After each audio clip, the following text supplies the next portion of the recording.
case you missed it, here are 3 things you need to know from this week's NXT.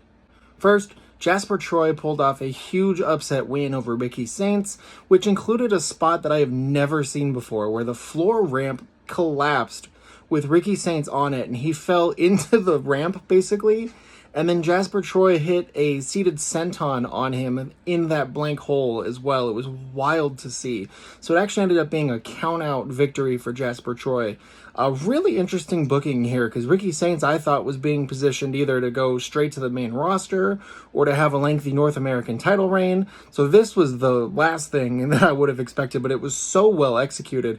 The only bummer is they didn't have the camera on him falling through the ramp, which makes me think maybe it wasn't planned. I would like to think that there's no way that could happen without it being planned, but not having it on camera just kind of made it seem like it was whoa. Second, The Undertaker arrived to confront Trick Williams. The comedy of Trick Williams saying The Undertaker should just stick to tweeting.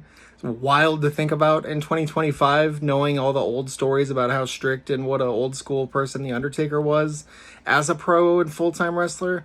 But this was a fine segment. It did the job in terms of making Trick look good and have him standing shoulder to shoulder with legends like this. It's only going to help his profile and star power grow. It was a little stilted for me. Like, there were points, I don't know if it was just my TV broadcast was lagging or if it was just like things were slow or late or delayed. But overall, it's always really cool to see The Undertaker, even if the combo of him with a sleeveless shirt and the American Badass entrance was not what I was expecting. Still, always good to see him, and especially on something like NXT. And third, Obafemi retained the NXT title with a triple threat win over Josh Briggs and Inamura, with Inamura and Briggs seemingly dissolving as a tag team throughout the course of the match. This was fine.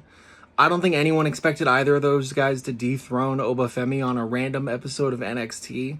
So there wasn't a whole lot of drama to it outside of the two of them as a tag team kind of falling apart. But that was telegraphed already with the last 2 weeks of Josh Briggs booking. So I don't really know. Like, it felt like the crowd tried to get into it a couple times and it was just like, okay.